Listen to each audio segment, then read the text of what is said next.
Welcome to August 13th Lolo Community Council meeting. It's 7 o'clock and we'll get this meeting rolling. The call to order. We'll start with the Pledge of Allegiance. I pledge allegiance to the flag of the United States of America and to the republic for which it stands, one nation, under God, indivisible, with liberty and justice for all.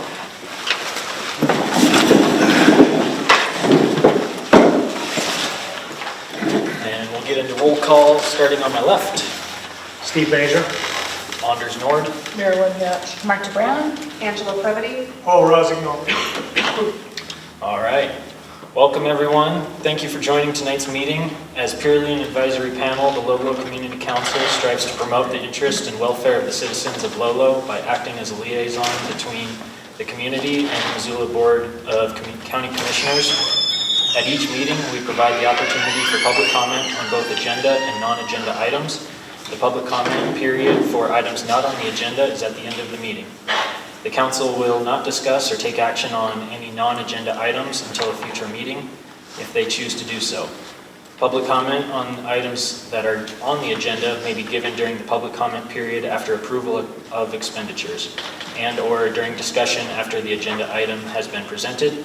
We ask that you keep your comments respectful and limited to 3 minutes. We appreciate your attendance and participation. Now, into the reading and approval of minutes. Everybody should have had July minutes shared with them yesterday.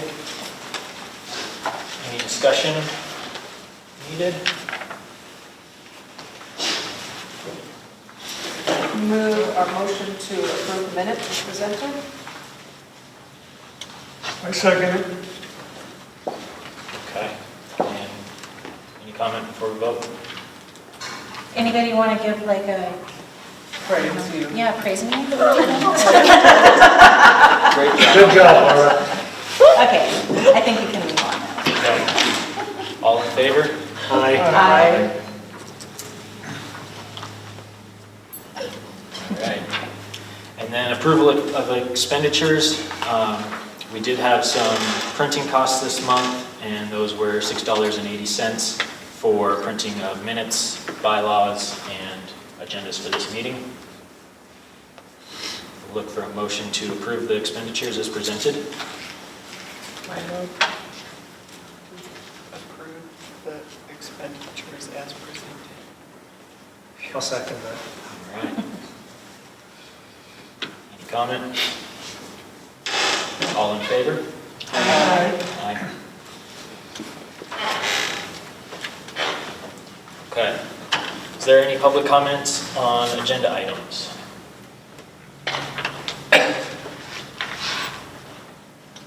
None? I just have a question. Yeah. Can you put me on the email list for that? We've received these by email? Receive the agendas? Yes. Sure. As well as the Wilson minutes also. Okay. Please, one for doing.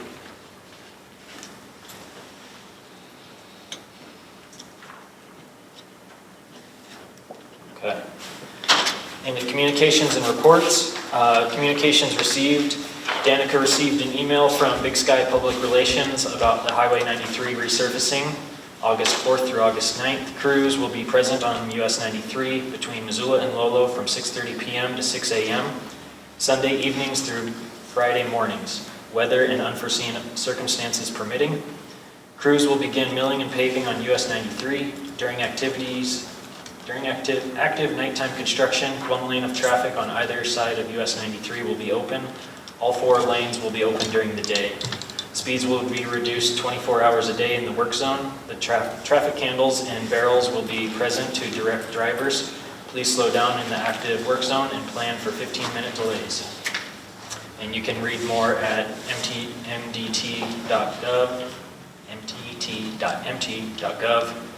and you should be able to look up the Lolo Missoula updates. We also received an email from the National Alliance of Mental Illness, and their summer newsletter is linked in the agenda if folks would like to read that. We received an email from the county seeking interested applicants for a community development block grant and for the economic development category. The CDBG-ED program is designed to stimulate economic development activities by providing loans or grants in certain circumstances to create jobs, retain jobs, or provide job training. At least 51% of employees benefiting from the CDBG-ED project must be documented as persons with low to moderate income. The deadline for submitting a proposal is September 6th, 2024. The Missoula County News recap was sent out after publication of our agenda. It included the following: financial assistance following the July 24th storm. The Missoula Organization of Realtors announced a relief fund for homeowners and renters of up to $2,000 per household. Applications are open August 8th until October 1st, and there's a link to that application, and you can get that shared. It's not on the agenda. And then fiscal year 2025 budget. The commissioners will hold their financial budget hearing at 2 p.m. on Thursday, September 5th. And you can submit public comment on that through, I believe, the Missoula County Voice website. And then there's the infrastructure mill levy.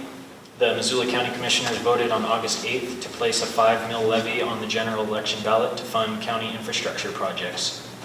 You can find more information and submit public comment on that at the Missoula County Voice website as well.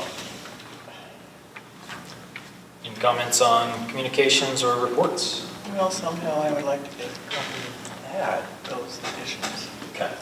Yeah. I was going to say, I'm kind of lost. I didn't see that here. Yeah, no, it's not. That was all stuff after. Yep, that was before it was So that's published. not good. I mean, So it'll be in the minutes, and then we can share it with the group as well. Thanks a yeah, lot, but maybe- Anders. But maybe we need to look at it before the minutes come out. Wonder about that. Why? Because maybe it's stuff we want to Comment on? comment on, yeah, reply to, consider. So all the comments would be through like Missoula County Voice website. Yeah, but I need to have those details. Okay. I can get you the gory details. Yep. On to the treasurer report. Anders, just a quick question, did I see that we're posting those highway updates on our social media? I saw it somewhere, I couldn't remember if it was on our site or the, I'm not certain. if we're not, it might be a good thing to do. Okay. If we're getting them from Becca pretty regularly, we should. Post them. Yeah. I don't believe our Facebook site is posting them. I think it's the Corey's site, the community site.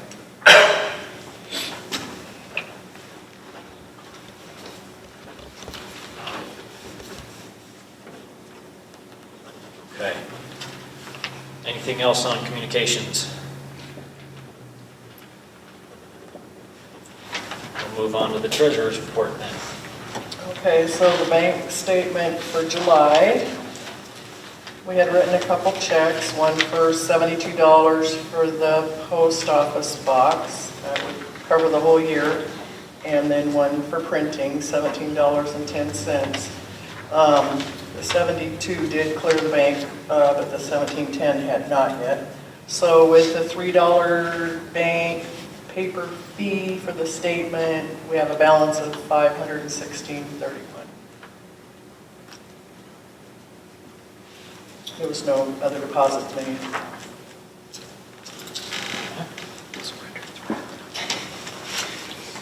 Any mail received? No. No? Okay. We'll get into committee and special reports. Not seeing Dale from Lolo School.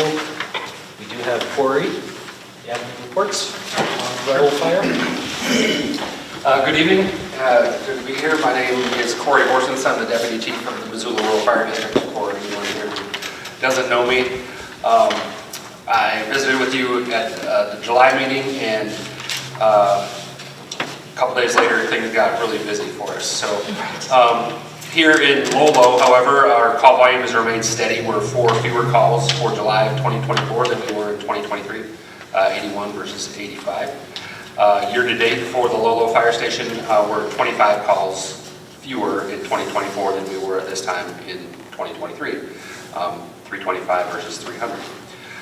Just like I said, just after our last community council meeting on July 14th, we had the start of the Miller Peak Fire, which began on Forest Service property. The cause is still unknown, but it's burned so far a total of 2,724 acres. It's 86% contained. Our agency was one of the first of the initial arriving fire districts. It quickly grew, and crews had to kind of back out and reassess things. So the Forest Service assumed command later that evening, and we're very fortunate with the weather conditions that we've had and with the huge windstorm that we had since that fire began, that it's only 2,700 acres. No structures have been lost to my knowledge. It's currently, like I said, being managed by the Lolo National Forest. There's 81 people assigned, 3 engines, 2 hand crews, and 2 pieces of heavy equipment still up there on the Miller Peak Fire. A week after that, on February 21st, our agency was again the first on the scene of what was reported as a structure fire up Butler Creek. So the first arriving apparatus on the scene was a ladder truck, an 85-foot ladder truck, which turned out not to be a structure fire, but rather it was a quickly moving grass fire. And the Butler Creek Fire burned 307 acres in a matter of a couple hours. We had very, very fortunate that we had an abundance of mutual aid and automatic aid resources that gave us a hand on that fire. Our own agency had 11 units and 18 personnel on the initial attack of that Butler Creek Fire. We had mutual aid from East Missoula, Green Oak, Potomac, Missoula City, Arlee, Frenchtown, Florence, Stevensville, Corvallis, Hamilton, Hinesdale, and Darby. So we had 11 engines in total from the bidder, as well as resources from the Department of Natural Resources and Conservation and the Forest Service. Really can't say enough good things about the efforts of everybody involved in that fire. It could have been so much worse. There were about 21 homes that were threatened, and not a single structure was lost. So it was quite an effort on the night of the 21st. And then, as everybody is aware, we had a little bit of a windstorm on July 24th. We had reported wind gusts of over 100 miles an hour. In that 24-hour period, our agency had over 150 calls for service, which is pretty remarkable given that we average about 300 a month. In that one 24-hour period, we had about 150. Not a lot of sleep for anyone that night. We were fortunate to have crews who came back in, and most of the calls that for service were for power lines that were in trees and down in tree debris, of course. So again, pretty remarkable windstorm. I'm glad those don't come around very often, because it was sheer chaos. We had the 911 center was down, calls were being pushed to Ravalli County and Granite County, and it was just pure chaos. But our crews again performed extremely well under the conditions.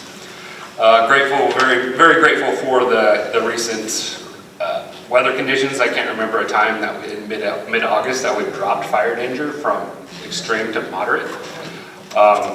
Fire restrictions have been lifted, so you can again have campfires and cut your grass any time of the day, which is pretty awesome for August in Montana.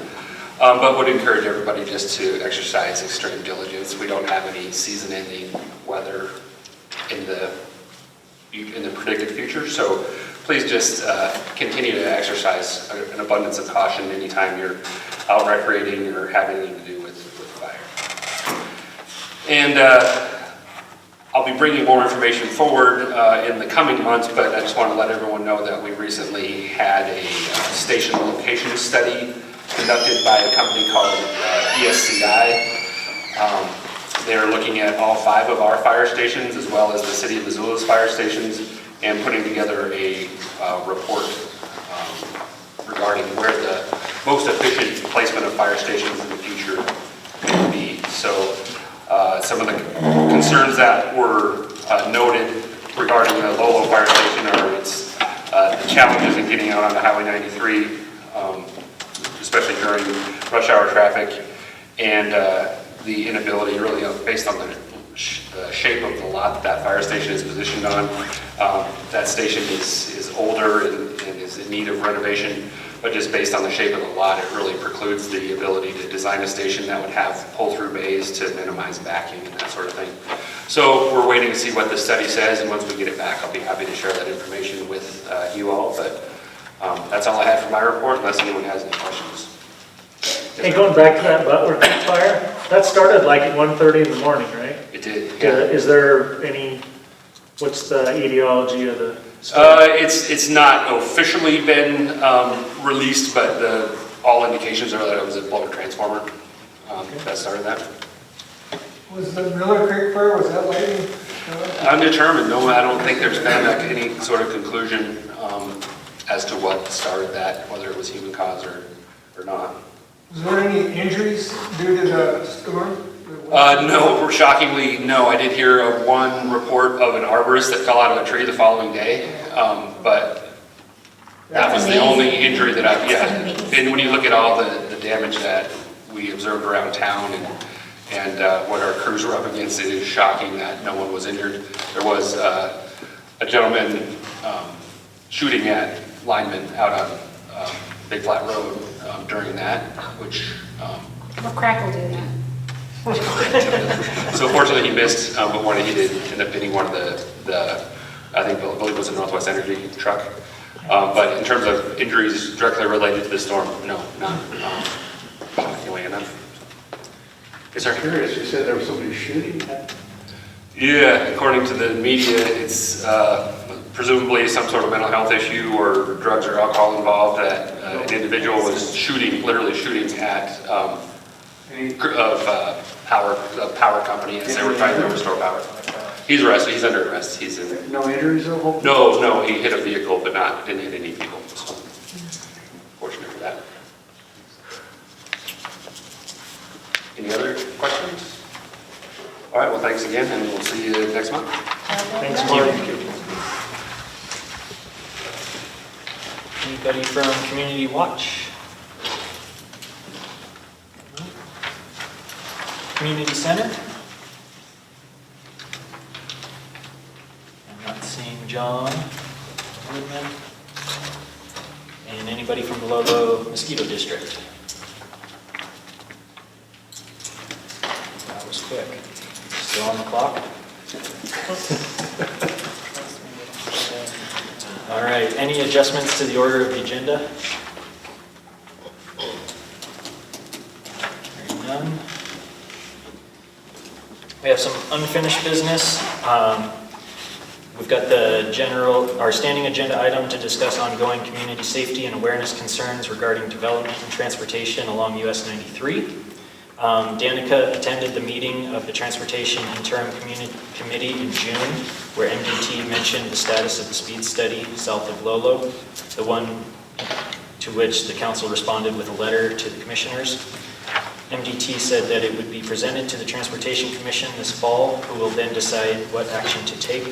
Danica will monitor the Transportation Commission's agendas and will notify the council and community when this appears up for discussion in case someone from the council or the community would like to attend the meeting.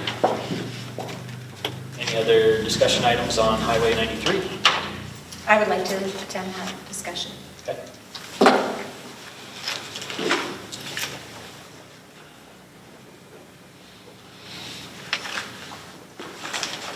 Anything else? Okay, moving on to finalization of the bylaws. Last year, the council discussed changes to our bylaws and sent amendments to the commissioners. The commissioners accepted 2 of the amendments and rejected 2. The next step in the bylaw process is to send the county a signed copy of our bylaws to be recorded. This needs to happen before the commissioners will approve any council budget requests. A question was asked at our previous meeting about what changes other councils have made to their agendas. Danica is still waiting to hear back from Swan Valley and East Missoula, who recently approved their new bylaws, but they have not been posted online yet.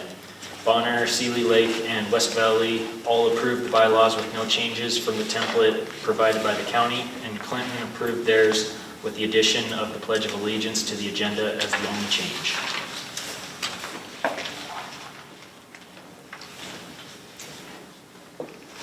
And then I see that we do have some commissioners here this evening. Thank you for joining. I know we, as a community, had a couple questions on maybe some background of why a couple of our comments were rejected. Steve, do you by chance have a good summary of those two comments? Well, we had their letter, and thank you very much for coming, commissioners. I really appreciated the ride along last month and to see what you guys are doing. And once again, here it is, what, 7:30 at night, and you're out doing stuff, so appreciate it. The main thing I recall is we wanted a little bit more clarification. It's not like your letter didn't say why.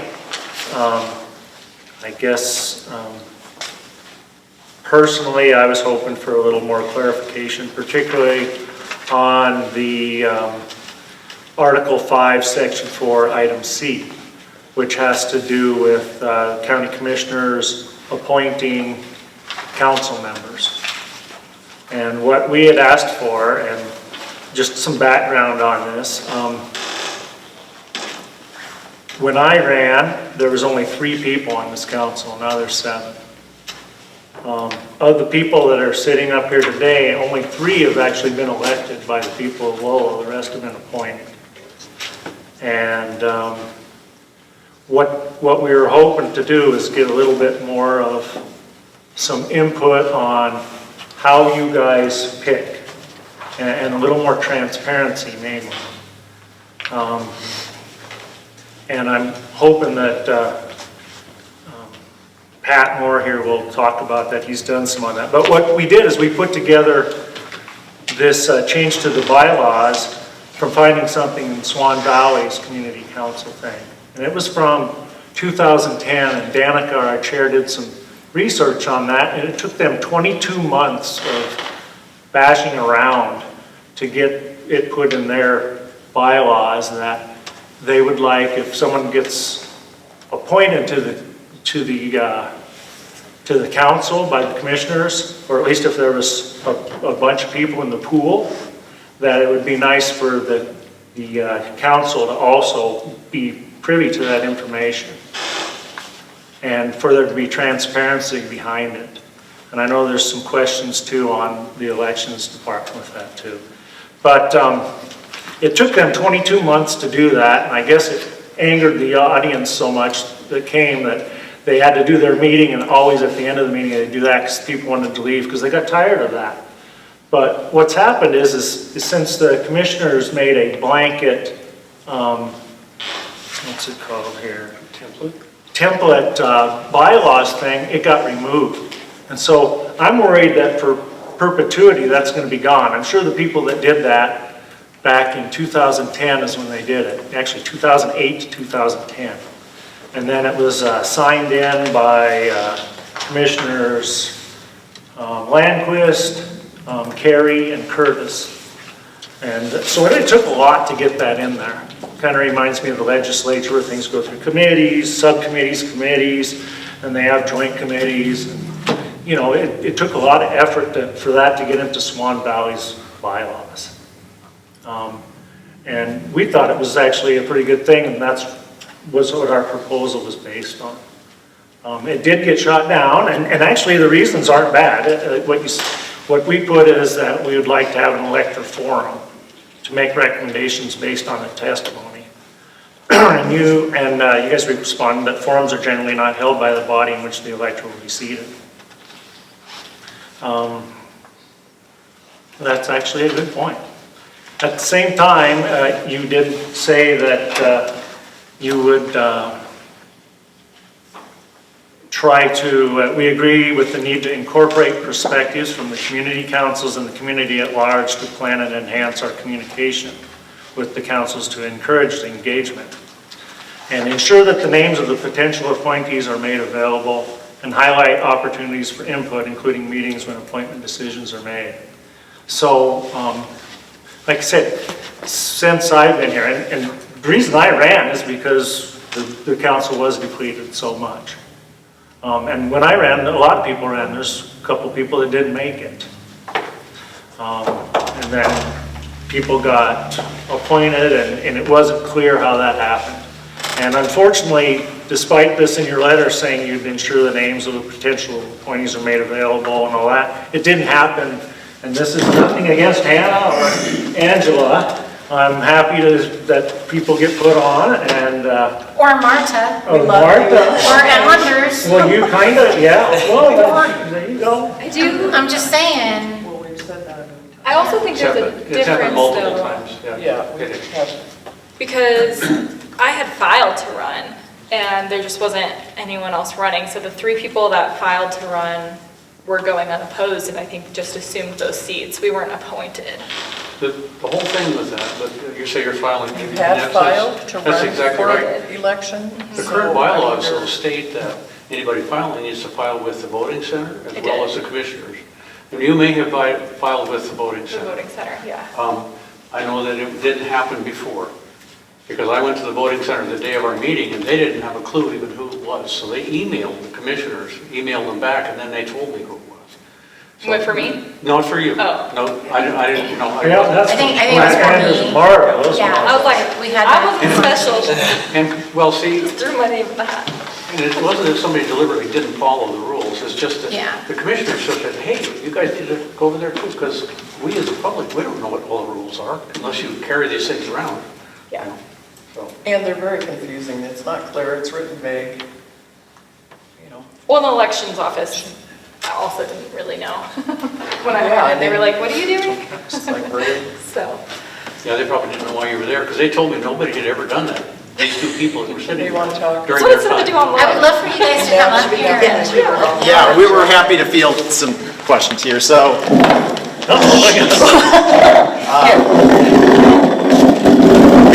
No back to the camera. Oh, sorry. I have to take notes. All right, so just in terms of level setting as far as the position of community council member, these are elected positions and they're intended to be so. Sadly, folks, for any number of reasons, either because they forget that it's an elected position or that you have a vacancy midterm, more often than not, and more often, as in almost always, it seems to be the case that we are needing to solicit applicants for the position and then do an internal process of the commission in terms of selecting someone to fill that vacancy. But that is not my preference whatsoever. All of you should be elected by the folks in the Lolo area within the community council jurisdiction, not us. So we do it because we're required to. I do it somewhat begrudgingly because I really think that your peers here in the Lolo area should be the ones who are electing you, since it is an elected office. Now, in terms of the process itself, the process follows state law in terms of how an individual is appointed if they are not running for office. So in your case, where you have filed to run and ultimately you're the only person running, what ends up happening, and it's not just with community councils, we see this with fire districts, with other special districts that have elected school board, you ended up being elected by acclamation, it's called. So because you were the only person on the ballot, would have been the only person on the ballot, let's not load the ballot with a bunch of just one individuals on the ballot. So you were by default elected by acclamation. If nobody, Just a quick point of order, were you up for an elected position, or you were filed for an election in a future election but got put in for Jennifer or Nope, I was, Scully that resigned? Because there's a difference there too. She was filling this position and became vacant, correct? Yeah, she didn't. wasn't- I did not I'm know. just The going person by that what got you put in described. by you guys on acclamation was Marta, because her Oh, position was up okay. for revote. yeah, I don't have So you actually Well, fill the and positions. You have to run again. I don't have a clear memory on how each of our community Yeah. council members got to where they are, but in some cases, But that it needs to is be- by acclamation. In other cases, it's by appointment of the commission, and in other cases, Okay, so I have a question, I'm just sorry to interrupt you, David, but about that appointment, so we had last month, Angela came and sat down and never met her, never saw her, never anything, and I know that it was Angela and Patrick that had gone in, and Patrick, I've been here for 15, 16 months, and I see him in the front row every single month without fail with his binder. And nothing against you at all, Angela. I'm just trying to get to like how, I just want to wrap my head around how does this work where we have two people, it's not being appointed by acclamation, it's just being an appointment. And so I think there should be some transparency there so that we're not all sitting here going like, dude, we see you all the time, why aren't you up here? And then Angela comes in, fantastic Angela, I'm not even saying anything bad, but I'm just trying to understand how this works. Yeah. So there's resumes, and then we do interviews, and those are public. So there's an opportunity for the general community, the council, to participate in those interviews too. Again, but it's public, you can either come in person or it's online. Okay. And then folks' resumes and references are also online too. Okay. But you're right, we could figure out a way to be better. So public, so one of the questions is, early on, the names were not public, way back, when we were when all of this was sprung on us, all of a sudden these new people. When we show up and added they've been we appointed. tried to add to the bylaws. And that was part of our problem, our issue with that section, was that we'd like to know the names, we don't know. well, we can certainly do that, and I would disagree slightly in that in the public process, all of those names, when we have a meeting, it's all there. If you're there's at a the meeting. breakdown in communication in terms of letting you know as the community council what the meeting dates were where we were making a selection, we could certainly do better there. Might I offer a suggestion that, I know a lot of committees in the city and county work this way. So when you have applicants and you're going to be making a decision, maybe funnel those to the community council, let them review them and make a recommendation as to who they might like seated on here. I mean, it's your final decision, but at least it gives the council and people of Lolo a way to do this. And you're right, I And don't it think would we do take that more first time. step, because I think the names are out in public on the website, but Well, I don't but it think, would be good right, to I think notify them, we give them the can be information. better about. Because they would have to have a special meeting and stuff in order to go over that. But I think that might be a way to give them the transparency that they're looking for, the input that they're looking for. It sounds like the onus is being put on the council to go and find the information, to go and dig Right, that out. at this instead of- point. Yeah, at this point, it's the onus on the council to go and look for it instead of the commissioners to bring the information to the particular councils. So that's kind of what that change was all about. It was to have a notification, have a meeting, discuss who. So that at least in public too, not only the members of the board here, but can have a review of who that is. That was why it was set up that way, or requested to be. Now, the old bylaws, or the ones we're currently under, before this was approved, it had some mechanisms in there for notification. That's been removed in this template. Right. That's my biggest deal with this, is now it's kind of like, there's nothing to focus on sharing that information in this new bylaws. It's gone. I have How did that get two gone? questions. Sorry? How did that get gone? It's The template turned out. removed from the just- dialogue. Who did that? Arbitrarily? That would be us. I mean, we're wanting a countywide template. We're of the mind that communities around Missoula County are not so dissimilar, and the community councils should not be so dissimilar that the bylaws by which they function I mean, it would be the same way with how other local governments function around the state of Montana. We are governed by state law, and that is consistent across the state. Well, I remember when Pat ran the first time, tried to apply to be appointed. When there was a vacancy the first time, I was requested to send a letter of intent. I did that. I was notified, I was told I would be notified in January when that position would be advertised. I was never notified. That's fine, it was no big deal. Things happen, you know. I don't have a rub with any of that. What I have a rub with is some dialogue in here so that these people up here can at least be notified, and they can, if they have time, notify us too, because we are the ones that are represented. And so we need to know who it is. Well, We were at the time you blindsided said- before. At the time, you said there were some names, you said the records and elections, I think, was supposed to have had the names. That's the and way they it's did stated. not have a clue? In the current bylaws, that's the way it's stated. Right. They knew nothing about who it was. They had to email the commissioners to find out who it was. They phoned me on my way home and said I already knew who it was, but I wanted to just see if anybody knew, and they did not know. They had not been vetted, except by you guys, which is fine. It's not that we don't trust, it's just that we like to know too, because it's our people, it's our Well, community. the elections office would not know if it's strictly an appointment position. According to bylaws, they do. According to the other, I the could last read, I time. could read it to you if you like.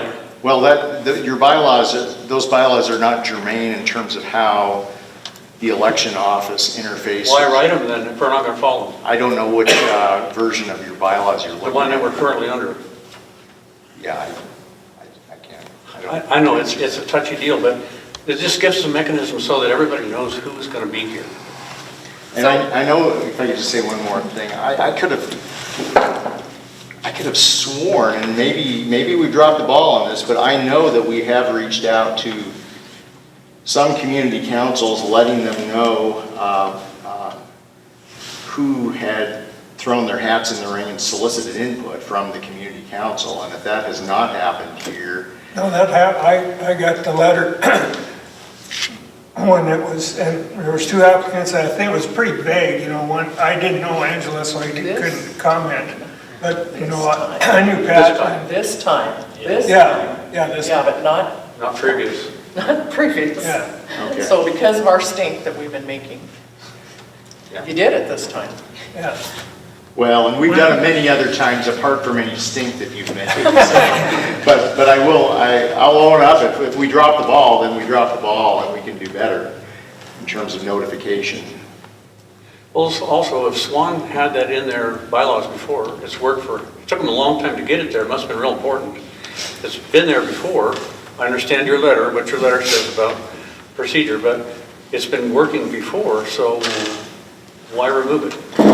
And that was my big beef. It scares me when the new template, I can understand your need for uniformity, but when you make a new template and throw things out, you could lose stuff for perpetuity that some people worked really hard to get in there that actually seems like a good thing. So, I'm the one that wrote these things, and I made it as easy as possible for the commissioners, because our job is to make your job easier. We're kind of a sounding board, right? Other than that, that's our whole job. It says, given qualified electors, in other words, if there's enough people to make a difference, where there's more than the positions open, and time, they may allow. I really was intentional on using that may. You didn't have to do it, but it would still be neat to have that in there for perpetuity, just like we were able to find the bylaws from Swan Valley, and incorporate it into something we'd like. If that's gone with your boilerplate template, you lose something.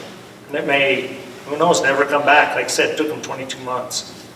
Yeah, the awkward part is that these are elected positions, and it's borderline appropriate for an elected body to be making recommendations on, think about us and the roles that we play. It would be inappropriate for Juanita or myself as elected officials to be making a recommendation to the public, or anyone for that matter, in terms of an appointment to fill a vacancy on the Board of County Commissioners. So I'm hearing you that you're saying it's more the issue of us making a Of the body. recommendation rather than us having a forum or notifying the full council or notifying all the constituents. That we can do. It's more so just not us making a formal recommendation to the commissioners. Well, and we're allowing a little bit of grace there, I think, in terms of, and we have in the past, maybe not enough in terms of notification, but we have allowed councils to be able to formally provide feedback. It would be inappropriate, I think, for this body to vote on who to recommend to fill a position on this body. And if I think about candidate forums that I've seen play out here in Missoula County, I can't think of any examples of a governing body holding a candidate forum for individuals who would be filling a position on that body. Typically, League of Women's Voters. Maybe you'd have a community council that would host a forum here. I've seen them here, but not for community council members, but certainly for legislators, for county commissioners, and many others. We weren't asking for that. We just wanted transparency, and like that first time, the names, records and elections didn't have those names, and yet according to the bylaws at the time, they were supposed to have those. And so we've just felt like, you know, I mean, when the transparency isn't there, you feel like, okay, maybe there's some shenanigans going on. Some not, you know. So, sorry, I'm just jumping in. So I'm the newbie on council, but I also was told that I was signing up for a 3-year term. So if I'm filling someone else's seat, that would not be the case. That's correct. So I'm also coming from my experience as an executive director running a nonprofit and knowing, you know, we have a governance committee to handle the vacant seats and all of that. Does the county have anyone that's kind of doing that? Or like, can we help support? No, with that? we have a process by which we solicit applicants to fill vacancies. We are the board. We are serving as the governance board of Missoula County. Yeah. And so we interview applicants, and sometimes this takes a long time just because we have a number of applicants whose schedules might be strung out over weeks or months. We interview, we deliberate. So do you like have, this is my system, so it's probably a much more sophisticated system, but like an Excel sheet that would say like Hannah Zuroff, term this to this. Yes. And then whatever one I'm filling, and then for each of my colleagues here, for them too. Because I wonder but we if may not have had that 3 years ago, because I feel like that system has gotten better with Kyla. Because I'm thinking that might be With helpful staffing. for just even the council to know who's in what roles, and maybe they're numbered, right? 1, 2, 3 for seats. We can totally provide that to you. And- It's not online already. Yeah, and that's not, They can look it up. your terms should all be on the county website of community councils. So you should, But it'll still be for your term. No, it's unstaggered. Yeah. The term that came up most recently was Marta and Marilyn.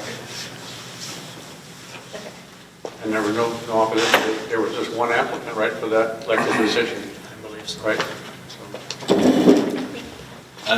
So, going back for years, there's 7 seats, 6 are up for election. Every 2 years, 2 seats come up for election. Every year, 2 seats come up for election, and 1 seat is appointed by the commissioners. Shouldn't be. shouldn't be. There should be no appointment. That was the old system, I suppose. Well, the There might be bylaws 3. were erroneous. Okay, they're all elected now. Okay. Before the chair was asked by the elections board every year who's sitting on your board and what their terms are, because people dropped out and they needed to be clarified, and so we were responsible for maintaining that. CAPS got to be a lot better about that. And so somebody else was monitoring that. It wasn't just the board. But in most cases, somebody would drop out, there would be an open seat, and it was nowhere near an election time, and so the commissioners would appoint that seat. And in most of those cases, I would be told that they were interviewing somebody on this day, and I could show up that day, and I would share that with the rest of the board members. But I was not given a list of names, I was not told who's, and I think part of that is the break that needs to be between you guys and whoever gets chosen. But it created some serious confusions, and what happened with Pat was there was 4 open seats, 2 were coming up for election, and 2 were getting appointed, and people filed to get elected, like Stephen and Pat, and they went on the ballots, and then they didn't get chosen to go up for one of the appointed seats. And so it sort of felt like there was some juggling around. And I think what Stephen's whole bylaw there, and Pat, he worked with Pat on, was that we were hoping that there would be some way to get more information and to make sure that the elections office, when they were going to appoint people, the elections office knew those names as well as just the people that had filed for election. Because there was 6 people vying for 4 seats, and we only knew the people that had filed for election. And also the vetting. Yeah. Because you had mentioned that someone was on the council that wasn't in our district. Yeah, that had happened before, previously too. I just think this is super important to talk about too, because if we have 6 people that have all signed on for the same term, we're gonna be screwed when all 6 of those people Right. term off. They should all be That's why it was staggered. supposed to You be might fill a staggered. position for 2 years or 1 year, so it's still But like for alternating. me, that was a stand-in. Yes, as a stand-in, you would fill the rest of the slot left for the person that you've replaced. Right. Yeah. And then you can But run. you should file And when run. when that term comes up, you'd run again. It could be And as the quick elections as a office year. will send you a notice when your term comes up. Which for me is 2027, that's what I'm saying. Yeah. It's in 3 years. Check on. Yep. There's a- Yeah, you can it is on verify. there. Okay, it is on. Yeah. So yours was an elected position, not an appointed position, so to speak, even though they had it by default. By acclamation, right?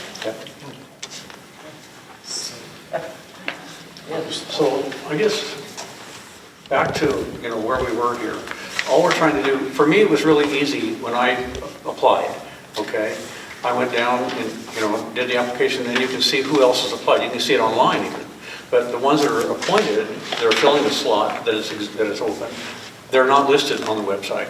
So there was no way to know. So I went to the elections office and I asked them who they were, because that's what it said I could do here. They didn't know. So that's where everything stopped. And we didn't even, that was the morning that these people were appointed, that I went to the elections office. They still didn't know. So, it's just nice to know who in your community is going to do that, because if you want to talk about it in a meeting, that's the time. And no, we can't tell you who, but we can share our information. That's all we do anyway, right? So that we have input that way. Otherwise, we have none. That's my point.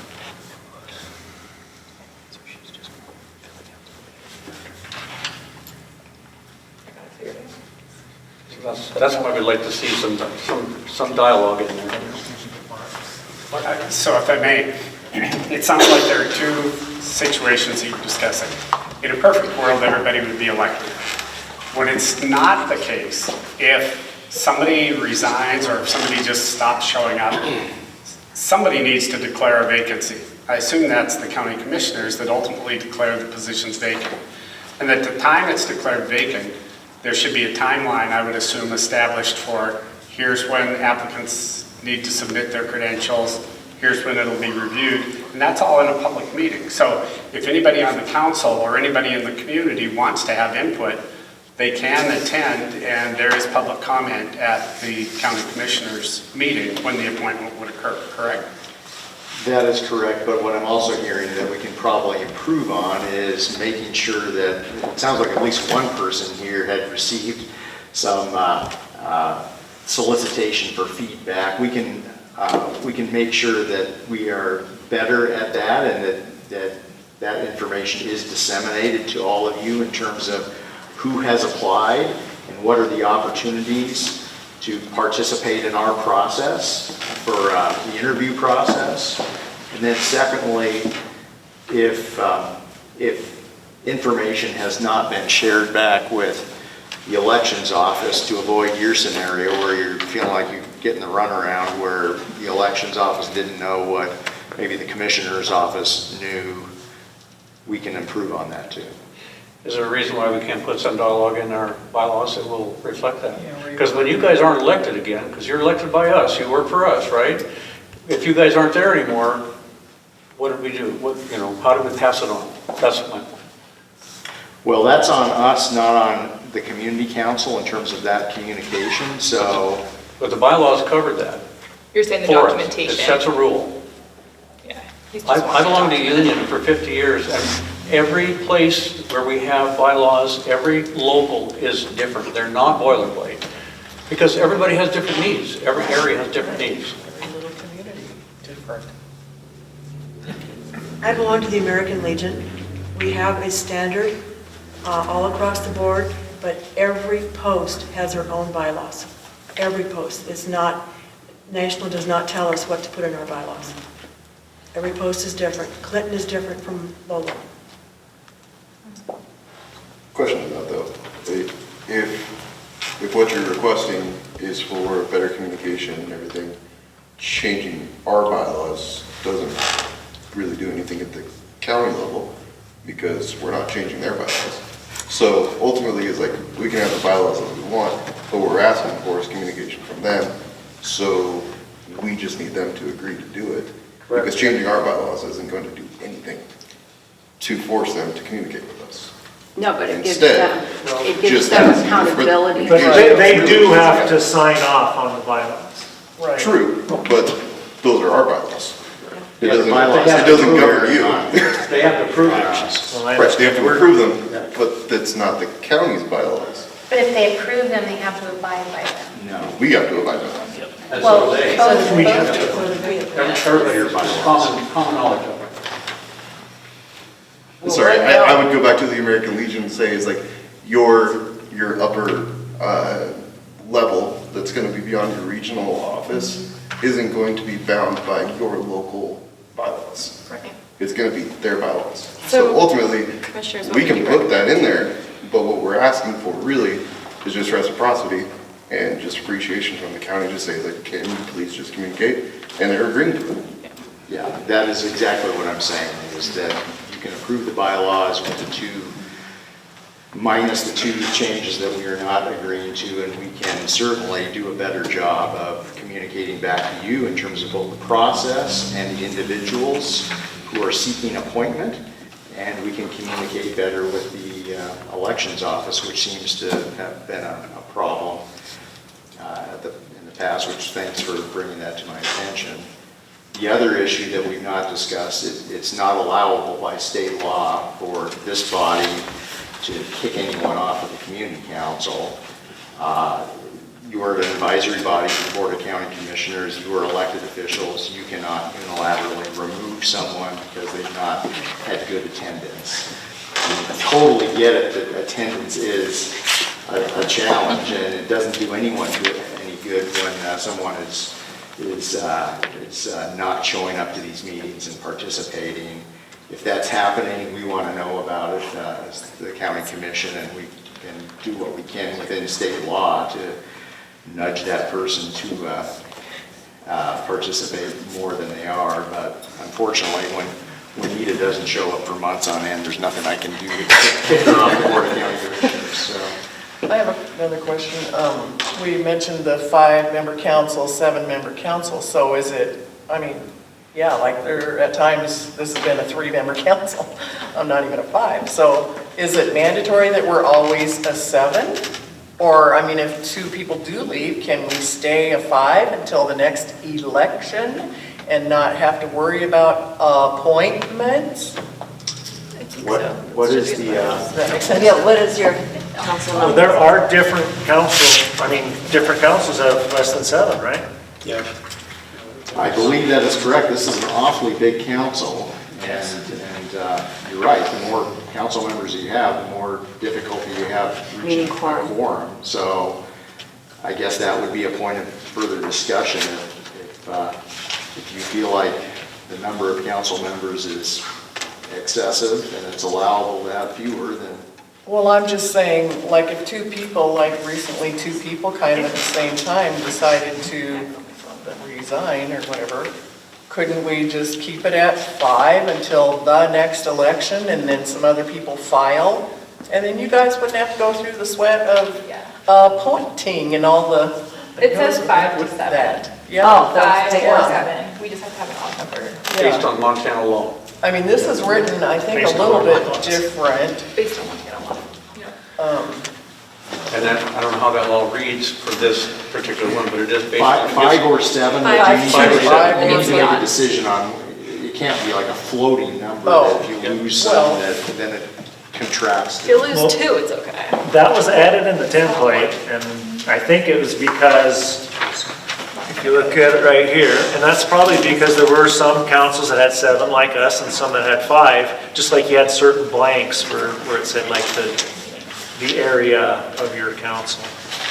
So in other words, that was for you guys to make it. So, we went through a few periods before Dave even, of short councils, and it required a changing of our bylaws that said, in order to have a quorum, because you need a quorum to sit, in order to have a quorum, you needed half of your seated members, which means they had to officially say you had vacant seats before we could count out those seats. That allowed us sometimes to have a quorum with 3 people, and I know there are some councils that are in that position, but this one says the council's 7 people, so you need 4 here to have a quorum under these bylaws as I read them recently. That's kind of that's where the only issue comes when do we need to appoint somebody now is are we not able to have a meeting because we don't have enough people to have a quorum. And that's usually when we have the commissioners actually go to an appointment. Otherwise, we wait until May and they elected by acclamation, like Anna or, all of you who ran unopposed. That's kind of where I've said as an alternate, so, and Danica said that she wasn't going to be here, so here I am. Yeah.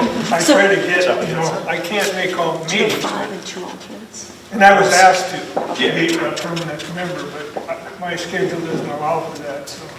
But I'm more than glad to come in when it's necessary. Okay, I'm confused. Do you guys have 5 and 2 alternates, or do you have 7 and 2 alternates? 7 and 1 alternate. Seated positions. We have 7 seated positions and 1 alternate. And 1 alternate, okay. 2 alternates?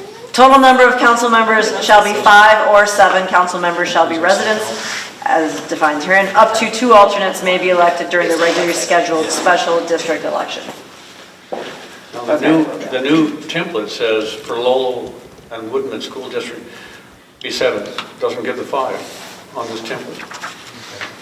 Well, Right? it says Yeah, that's, a 5-member council or a 7-member council. Right, can't read that. this is the template though that I'm looking at. Yeah. The one we just got emailed today. Yeah, that's the one I. This is Now, the old one said 5 or when 7. I did some stuff, here's the newest one. Oops, you can remember what the difference will be. Oh, this is the same. So, I mean, here's the crux of the matter. Community councils are a creation of the county commissioners. I mean, so if we lose somebody, it's definitely within their right to replace the person. What we do need is that extra transparency to know what's going on. And I guess that's what you ensured us in your letter. You said, we'll accept these 2 and deny these 2. And I guess just for my part, you didn't fulfill what you said you were going to ensure that the names of potential appointees are made available and highlight that. I didn't know Hannah until I sat next to her last month, and even then not. We still don't know each other. Right. I wrote onboarding also on my little I tried document. calling her a couple times. And I did see Angela at some other meetings, that's a good question. But So It when would be- Paul received the solicitation for feedback, the rest of the council did not receive that same communication? I received some communication. And then did you share it with the rest of the council, or yours as vice chair? or- I am vice chair, as it was at the time. But yeah, I received. So maybe we need to send it to the entire council, not just the chair, vice chair, I don't know. I how- received it. I guess, yeah, I thought everybody would have So I received it. guess therein lies the rub. Who did not receive it and why was it I not got the received? last one. Okay. It was the first one that we had no clue about. Okay. Yeah, I got the last one. Okay, Okay. we're getting better then. I didn't, And yes, I you get a are. response too. I get it. And you're right, I was wrong, it says 7, not. Danica showing up to every meeting probably helps us get responses. Keep that in mind.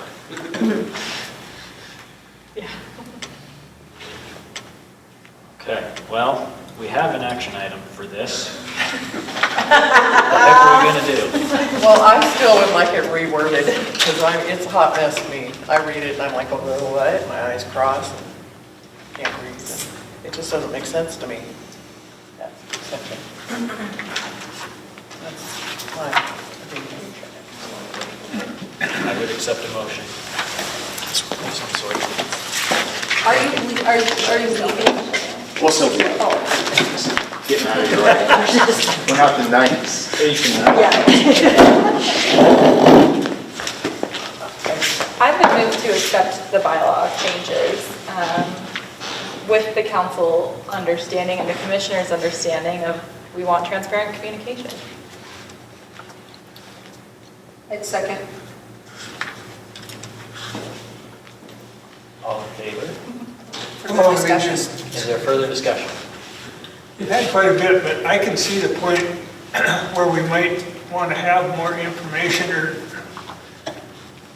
written instead of just promise that we will have feedback on potential committee members, council. Is there any mechanism to where that documentation could take place?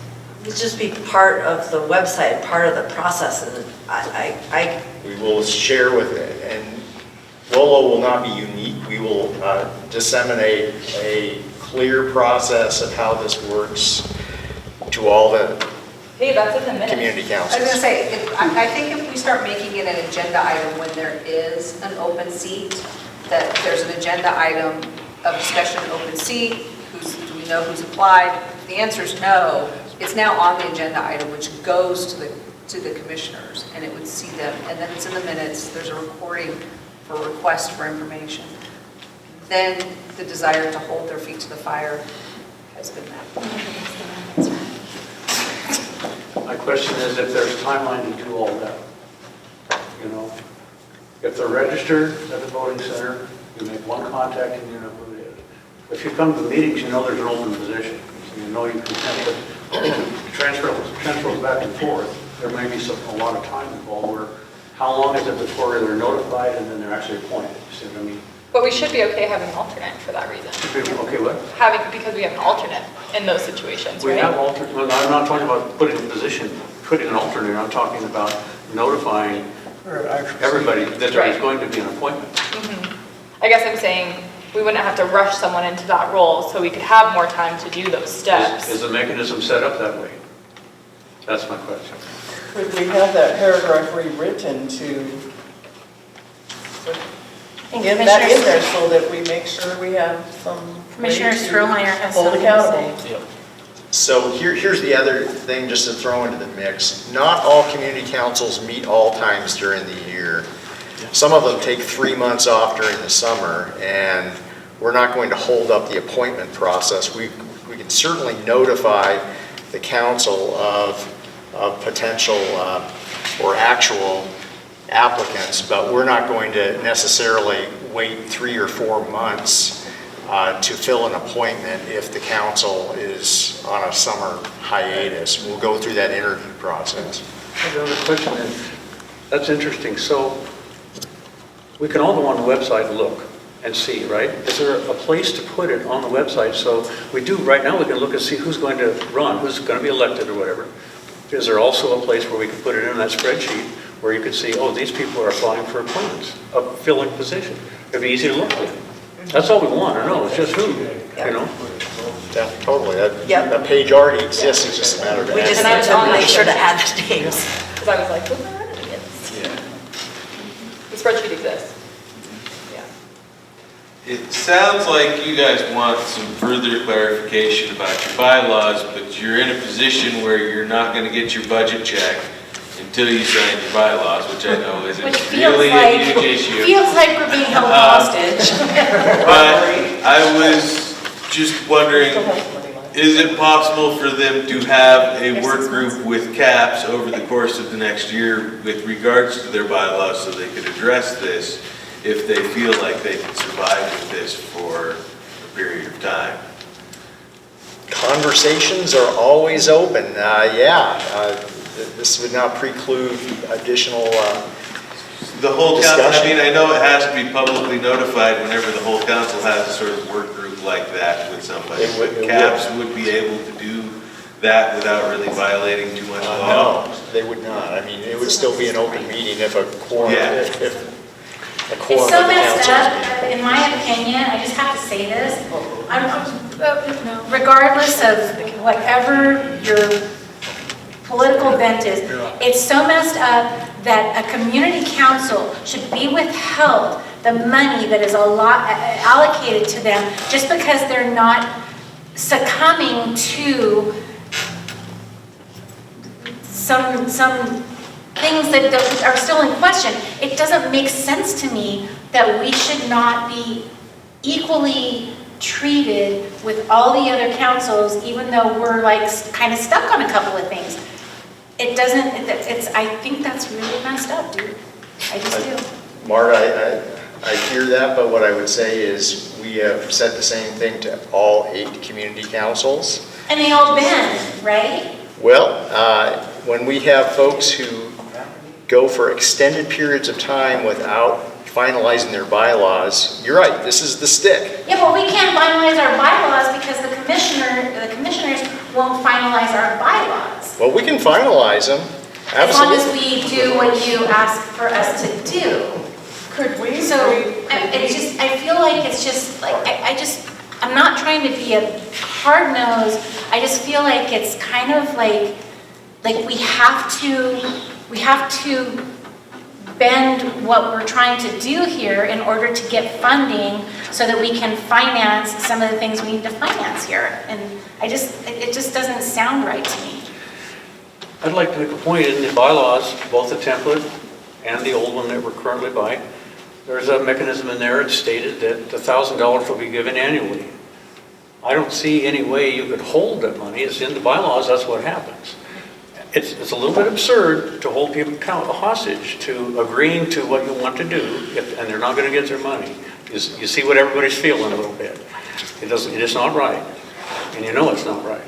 So, we do need to come to a solution. We either need something in writing to say what you're going to do, or tell us, promise you're going to put something on the website. We need something to hold on to. So I think I've both said of it those several things have been times here said. tonight that we are committed to improving that communication. If you don't believe us, then that's one story. Can you but give us a date so I can look on the website and No. see that information? No, I cannot give you a date. So how do we believe you when you don't tell us a date?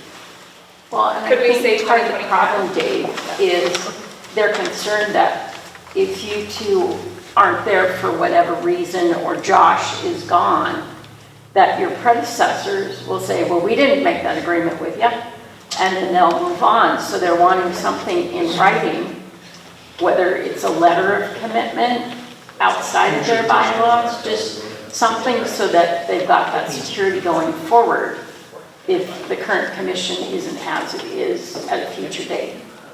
And I hear that and I get that, and we will do that, but I cannot give you a date certain by which that will be done. I'll be so bold as to say it'll happen, like Hannah said, before year end. Like, this is something simple. I mean, we can do. probably in a month do this, but How about before the next appointment? End of year end? But we don't know when the next appointment is. Well, true. But I don't know which but if it happens happens, at least first. our bases are covered. Well, once again, it would be nice to just withhold on appointments and see if the election will come up and let us Yeah, work at a lesser amount and still make Yes. quorum. I'm sorry, Steve, I didn't quite follow you. Well, instead of making an appointment so quickly, wait till the next election and let that be, fill I the guess, appointment. Is there an option to like where we would, in our bylaws, say we have to announce a vacancy, and then we are saying there's a vacancy, we are now operating as a 6-person board. And then, so then we're saying we're done with that until the next election. That vacancy won't be filled until the next election, Or ask the alternates. or ask the alternates. Until the next election. Yeah. That's what I thought the alternate was for. I like where you're going with that, Steve, but we've run into problems, I think of East Missoula as an example, where Someone moves out of district. suddenly you've not made an appointment because you thought that, well, we'll just wait it out. We'll just kind of pucker up and wait till the next election and then hope that we get someone run for office, and then another person or two resign for whatever reason. Then you've completely lost the critical mass and you've lost all that time, and now we're having to appoint 3 people at So what if once. we added a line though that addressed that, like in special circumstances where like 2+ community members resign, or whatever language you want to use, an appointment can be made before election time. Or So it's like a special position. or the board could request an appointment instead of just the appointment. Well, to for happen. simplicity's sake, the current language that's in our current bylaws covers the bases. Right. Don't have to change anything, Right. just have to put the words in there. There's some words deleted. Is there a problem with that? Well, there is, and here's the issue. This body is an advisory body, and I feel with this community council and others, I think you're striving for and would love to be a city council of your own right. Maybe I'm projecting that on you, but I've sensed that with some community councils in the past, where what you'd really like is to be the governing body as opposed to You work advisory. for us, we don't work for you, Well, really. we do Bottom work for line. them. We work for the We're advisory, community members. that's all we No, are. And you work for us. No, you are an advisory body. We created community councils to advise the Board of County Commissioners because we cannot be everywhere at once across. That's the intent of community councils in the state of Montana per state law. And Missoula County is actually one of the few, if not the only, county in the state of Montana that has community councils. There's a few that have kind of quasi-community councils, but my recommendation is, again, we are going to make a commitment to do what Lynn has suggested and what some of the others of you have suggested in terms of memorializing and writing what our process is to enhance communication. It's a give and take. You've made recommendations by way of the bylaws, and we appreciate that. We have reasons why a couple of your suggested changes we're not real wild about. And so we're pushing back a little, saying, okay, all of this other stuff is fine. We have some problems with these couple of items.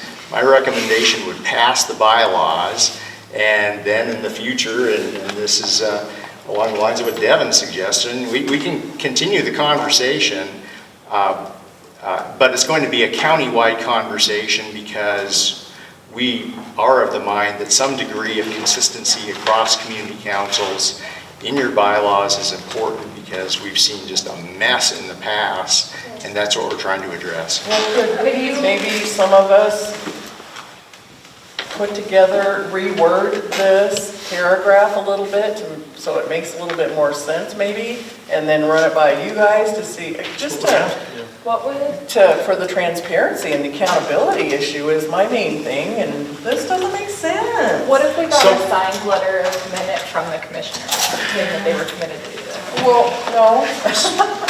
Bylaws are the bylaws, we're gonna vote on them or not, and they, yeah. So what do you think of that? Some of us Reword it, and then run it by you guys, or even just like Pat said, go back to the original. I don't see, what was the problem with the original paragraph right there? Well, you should all have in your possession the letter that we submitted to you with our response, and we still stand by that tonight. Well, the problem with it was you guys weren't doing what that paragraph said. You weren't doing that. You weren't following that. But the latest She's not talking about the changes we asked for. She's talking about our bylaws prior, before the template came out. Before you reworded it here. It was the two things that you were not approving. Which wasn't the council members who missed 3 meetings, it was the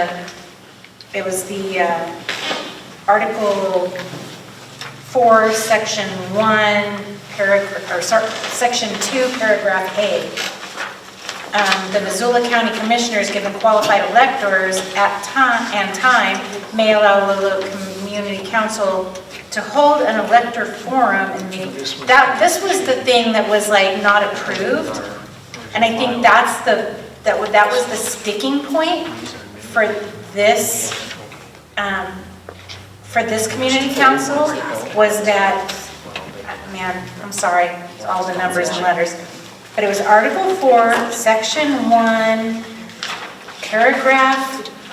Section 2, Paragraph A, which was just before the signatures of the commissioners. So it's on the last page.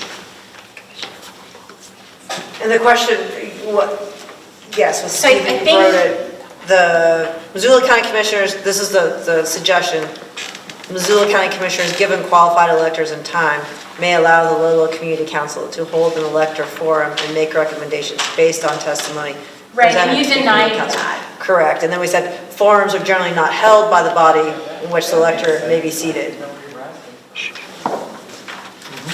Yeah. And then agreeing that the need to incorporate perspectives from community councils and engagement and ensure the names of potential appointees are made available. Do all the things that folks said were frustrated with and be clear, and we will get that website up even before Yeah, I think December. it was just more like giving the power back to the Lolo community, just the Lolo community. And that happens at those public meetings, I guess is what. Okay.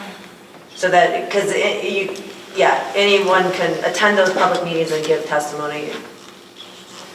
So, can you guys correct me if I'm wrong on this, but is the council wanting it to say something like the Missoula County Commissioners, given qualified electors and time, will ensure effective communication and hear recommendations from the board as No, that would not fly. Yeah, they wouldn't- Community they will council not. cannot ensure That's not what we're asking. what Board of County Commissioners Commissioners does. I mean, So that's we're not their creation, we work for them, they created us, and we can have our bylaws, but that's how we govern ourselves. Right. Okay? Angela? So we have gone round and round on this, and it has been said multiple times in multiple ways. I don't believe it's a bylaw issue. I believe it is a procedural, it would be an SOP for the office, standard operating procedure for the office to come up with of how they're going to communicate those types of things, and that would be changed in their policy and procedures at the county level, not a bylaw level. And having said that, I would move for a call to vote.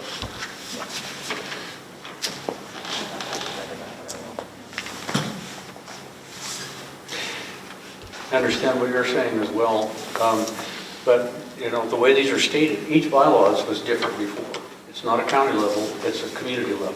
We're all a group of community, just like we're all individuals. And that's the way it's set up, and that's the way our whole government is set up. On purpose.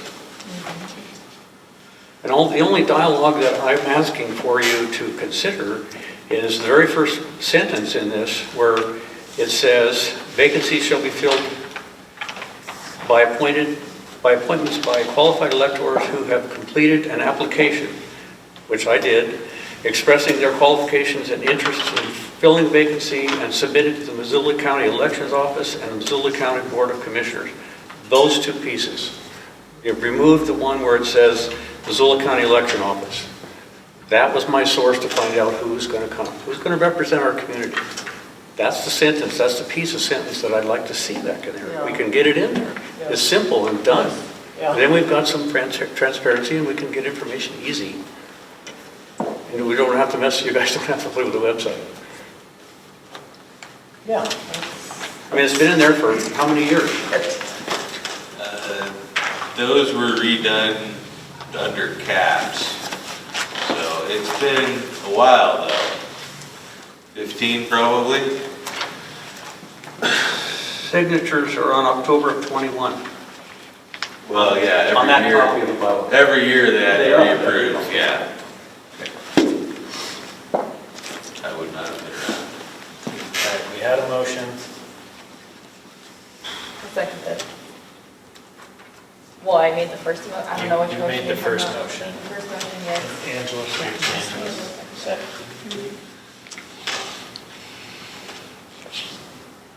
Okay. I think Angela called for question. Are you going to take a vote? Can we take a vote? I want to know what was wrong with that one little line that Pat just offered and suggested. Can that be put in there? It was there before. Well- It was there before, that's all we're asking for. Questions and comments, no discussion. Okay, so we should take a All right. Should take a vote. vote. All in favor? Aye. All opposed? Nay. No? Nate? So we are not approving the minutes. Bylaws. The bylaws, sorry. Not tonight. Not tonight. You have to approve my minutes next month, just so you know. Because they're going to be bomber. Oh, yeah. Oh.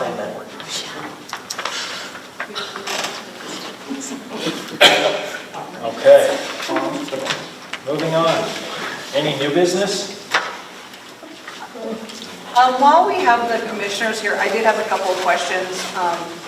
Whether or not we, as the council, can request input from other county departments, such as Parks and Rec, the county sheriff's department. Like, if we wanted to receive written reports, Corey comes every month and provides a report. Would the county sheriff be able to provide like an incident report of things he may or may not be seeing in our area, just to keep us posted? Would we be able to request services of Parks and Recs, planning boards, whether they be written or in person? Not necessarily every month, but Please work through the commissioner's office or your liaison for the council. What we don't want to have happen is community councils request all manner of information that's going to, I can't think of a specific example, but we really want to run that through the commission's office to help run interference for you, because if someone basically does an information request that's going to take 40 hours of staff time to fulfill, and this body is advisory, again, to the Board of County Commissioners, we want to play some role in this, but without exception, if what you want is the sheriff or a deputy to show up, or someone from Parks or Health Department, we'll get that person here. So. And you're aware of the monthly all-community council meeting? Yes. Okay, that you can all attend Wednesday night usually. the third Wednesday? Whatever the calendar says. Some Wednesday. Yeah. Some Wednesday somewhere. Get an I email. think it's Okay. Any public comment on items not on the agenda? I have, my first meeting, I have made a complaint, not really a complaint. We're having too much trouble with these mini bikes and e-scooters in front of town. I almost hit one on head on last night. Kid was probably 8 years old. Is there anything we do about this? Where was that? Corner of Nichols and Lakeside. I also saw someone come through a truck stop, two of them, in total dark. All I did was hear them, and then I started looking at them. And I saw an accident earlier that day, that was yesterday. Earlier yesterday, I saw an accident on the bike trail. Kid, he was shaken up, that was it. The kids are running around here like nobody's going to tell us what to do. And they're all at that age, that's the mentality. I'm afraid somebody's going to get seriously hurt before anything really gets said. And we chose to go this direction instead of the community watch on the internet. So I just bring that to the council, they're aware of it. I don't know what legally, I don't legally do anything about it, but we do have an issue with it. We called the sheriff's office and I bet they'd hang out, or highway patrol. And take Well, care of it. the other thing is, we could put some sort of a petition together that we could put some sign, you know how, we have the signs that say 25 miles an hour during the school zone, whatever. We can put some signs up, I don't know that it's in existence yet, but what if we had signs up that said, hey, you guys on your, don't be stupid, wear your helmets or whatever. Like if we had something that we could present like that. I'm not a lover of more government, but I am a lover of more awareness. So, especially for the kids. So I thank you for bringing that up, because I think that's something that should be addressed, because it is an issue. Yeah, we may not get, like I said, we can't do anything legally about it. We're gonna have to really dump on the parents, because they're more concerned about teaching the kids how the roads work. Yeah, and I don't even know how much the parents can be involved at this point, because we're in a different world right now. But I think that if you present it if you posted some sort of signage to kids. Don't put it in cursive, because they won't. That's right. This has already been discussed on the neighborhood watch, and it just blew up. It might be worth bringing to the school board also and Yeah, see if they can set something out to the parents. Too bad Dale wasn't here tonight. When did they meet? They are the Thursday, I don't have The last Thursday. I think it's the second. It might be the last Thursday. We can. Yeah, but they do Definitely have, online. they're pretty good. So mainly, as you've probably heard a number of times, we're just an advisory council to these guys. So, we really don't have any teeth or anything. You can talk to them, but they're probably going to say, contact the sheriff. Or who mentioned the schools? Because we've had this issue with how do you reach youth in a meaningful way? They're not going to read the signs. But it's empowering parents to be parents, encouraging parents to talk to their children, encouraging all of us to behave in a way that provides the safety of culture and awareness. I hate to get on the parents' case, but it just seems like they're just buying these toys and just get out of here for 6 hours. Unfortunately, it's probably going to continue and rapidly grow within the e-bikes and stuff. So I would look at the schools. Thank you. So I know Danica was planning on having a safety meeting, which hopefully we'll have the highway patrol and the sheriff's department here. That would add that to the list of things to bring up. 90% of what this council does is you hear complaints like that, and you find the right people to tell that complaint to, whether it's Public Works or the Parks Department, and they have always been happy to come here and talk to us every time we've had a request for those things. But when you file an official request for anything, it has to go to the commissioners first. That's the way that goes. I was just hoping, and I know there was some discussion about a candidate forum this year. Ballots go out the first weekend in October, and that is before your October meeting. So if you could plan on a secondary meeting in September for the candidates meeting, I think that would be preferable if we talk to candidates before ballots went out.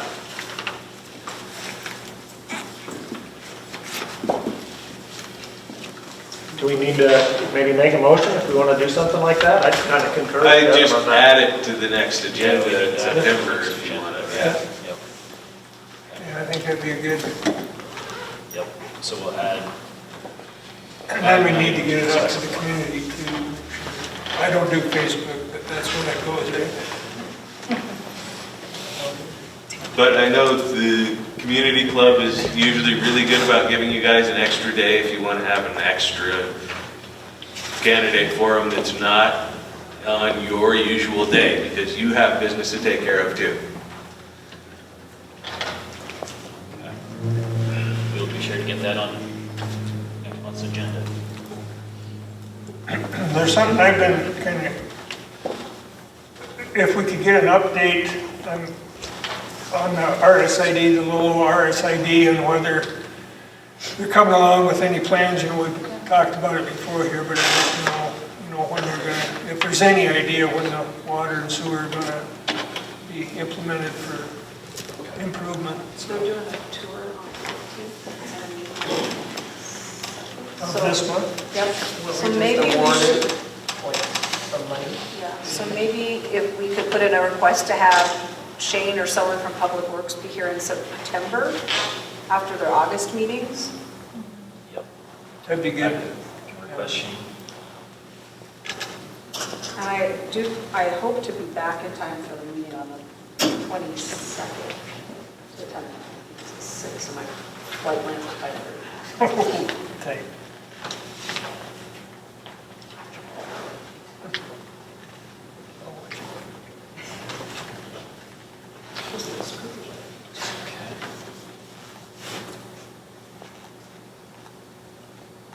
Any other public comments on items not on the agenda?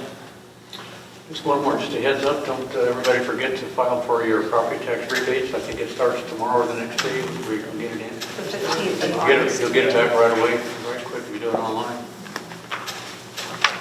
I have some news to share. I don't know if any of you ever go to Lolo Creek Distillery, but they recently got the contract for NFR for their pink lemonade vodka they just made, which is a huge deal. So NFR, what's wrong? National Finals Rodeo Oh, in Vegas, yeah. So, pretty cool to celebrate them from a local standpoint. Back to the property tax rate. Really nice ladies on Palmer Street at the Department of Revenue that will help you like in a hot second. Get her done. But if you can't do it online, I loved it. How do you know that? Because I did. She was so nice. Marilyn's been around. She has been around. Any other comments? Hearing none. Our next regular scheduled meeting will be September 10th, and I would be open to a motion. I'll move to adjourn. Real quick before we, a little discussion. Do we need to set another time before that October 1st? We must do that. You can set it at your next meeting. The community center is really good about working with the council. They're happy to have you guys here, in my experience, so I don't see like you would have any trouble setting it. You know, in fact, they did the forum last time because the council didn't do it, so.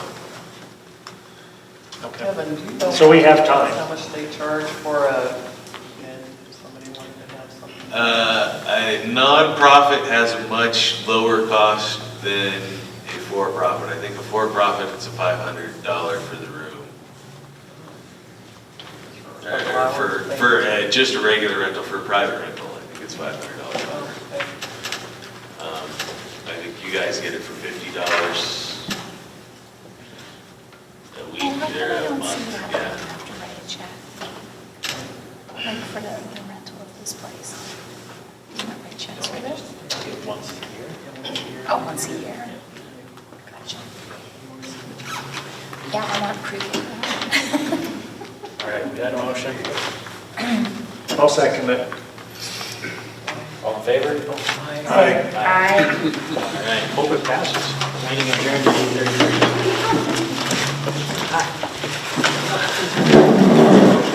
8:33.